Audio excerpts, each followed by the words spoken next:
எல்லோருக்கும் நமஸ்காரம். இப்போ நம்ம 4 விதமான சொற்களுக்கு உண்டான பொருள் விளக்கம் நான் பார்த்தோம். இப்போது அதில் கடவுள் அப்படின்ற சொல்லுக்கு உள்கடந்து செல் அப்படின்றது தான் இந்த விளக்கத்தை பார்த்தோம். உள்கடை உள் அப்படின்றத பார்த்தோம். இப்போ உள்கடக்கிறது அப்படின்னா, அப்போது உள்கடக்கிறதுனா எதை கடக்கணும், அதே மாதிரி எது கடந்து போகணும் அப்படின்ற 2 கேள்வி வருது. அப்போ அந்த 2 கேள்விக்கு உண்டான இன்றைக்கி அதுக்கு உண்டான விளக்கத்தை இன்றைக்கி பார்ப்போம். ஸோ இப்போ நம்ம உள்ளே கடந்து போகிறோம் அப்படின்னா, கடந்து போகிறது எது, கடந்து போக வேண்டியது எது அப்படின்றது 2மே இருக்குது. அப்போ இது 2மே பார்த்திங்கன்னா என்னவாக இருக்குது அப்படின்னு பார்த்திங்கன்னா நினைவாக தான் இருக்குது. இப்போ நினைவோட தாற்பயத்தை, அதோட விளக்கத்தை பற்றி பார்ப்போம். நினைவு பார்த்திங்கன்னா, ஒரு மனிதன் முதல்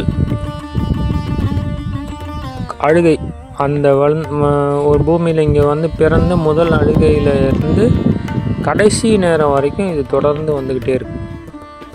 இப்போது இதில் நடுவில் பார்த்திங்கன்னா ஒரு சம்பவம், சும்மா உதாரணத்துக்கு எடுத்துப்போமே.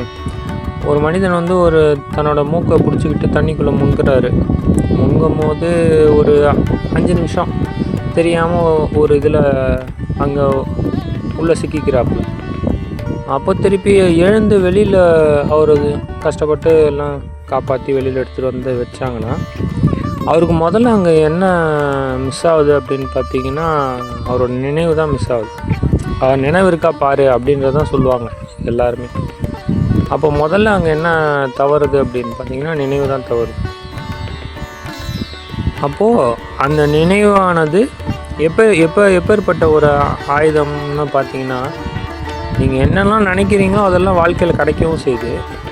நீங்கள் ஒரு இடத்துல இருந்து ஆல்ரெடி ஒரு இடத்துக்கு போயிருப்பீங்க, இல்லை இனிமேல் போகக்கூடிய ஒரு இடம், இது எது வேணுனாலும் அது நினைக்க முடியும். அதனால் அதை கொண்டு உங்களால் அதை உருவகப்படுத்த முடியும், அதை ஒரு செயல்முறைக்கு கொண்டு வர முடியும், அதெல்லாமே பண்ண முடியுது.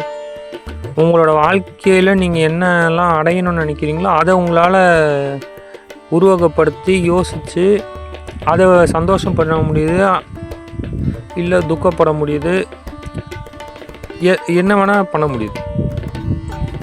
அப்பேற்பட்ட அந்த நினைவானது இருக்குது. அப்போது இந்த நினைவோட பவர் அப்படி என்னன்னு பார்த்தீங்கன்னா, இது நினைவானது தான் கொண்டு போய் எங்கே சேர்க்குது அப்படின்னு பார்த்தீங்கன்னா, இறைவனோட திருவடியில் கொண்டு போய் சேர்க்குது. அதே நினைவு கொண்டு தான் நீங்கள் உள்ளேயும் கடந்து போகிறீங்க. நினைவோட இதில் நீங்கள் பயணித்து உள்ளே போகிறீங்க, உங்களோட நினைவையும் அதுக்குள்ளே பயணித்து கொண்டு போகிறீங்க. அப்போ 2 விதமான நினைவோட ட்ராவல் பண்ணுறதும் நினைவு உள்ள தான். நான் எப்படி சொல்ல வரேன்னா, அந்த ரோடும் நினைவுன்றது தான், அதில் கடந்து அந்த ரோட்டை மேலே பயணிக்கிறதும் நினைவுன்றது தான். ஸோ அப்படியாப்பட்ட ஒரு அமைப்பாக அது இருக்குது.